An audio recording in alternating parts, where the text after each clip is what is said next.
सामाजिक कामं करता राखून ठेवतात. खरं तर मला त्यांचं फार कौतुक वाटलं. दुसरे आपले जे मनाने निर्मळ आहेत असे निर्मळ साहेब, त्यांचा या दोघांचाही आज सेवापूर्ती सोहळा.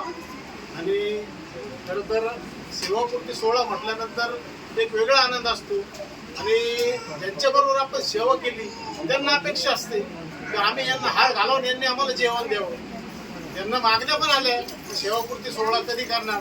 परंतु मित्र हो, जे का रंजले गांजले त्याशी म्हणे आपुला, तोची साधू ओळखावा देव तेथेची जाणावा. त्यांनी या आश्रमात देव पाहिला.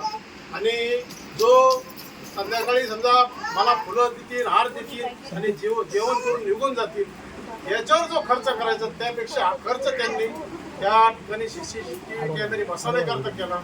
आणि यामागचा हेतू पण त्यांचा मोठा आहे.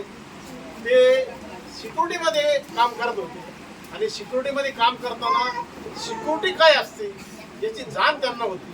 म्हणून त्यांनी या आश्रमाची सिक्युरिटी कशात आहे तर आपण इथं जर सीसीटीव्ही कॅमेरे बसवले तर हे सर्व त्या कॅमेऱ्याच्या कक्षेत येईल.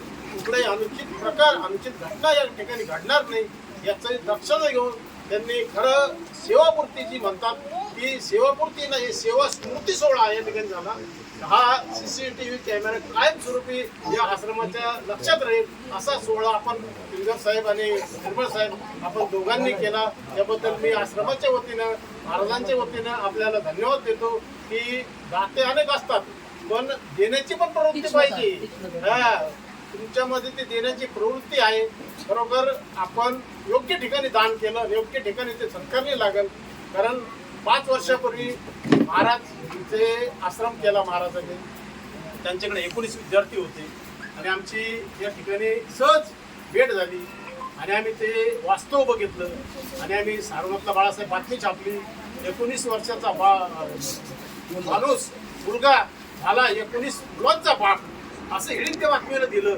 आणि हे हेडिंग पाहिलं 19 वर्षाचा मुलगा आणि 19 मुलांचा बाप कसा, म्हणून लोकांनी ती बातमी पूर्ण वाचली. आणि त्यानंतर या आश्रमाकडे लोकांचा मदतीचा ओघ सुरू झाला. आणि अनेक जण आज वाढदिवस असेल, काही कार्यक्रम असेल या आश्रमात येऊन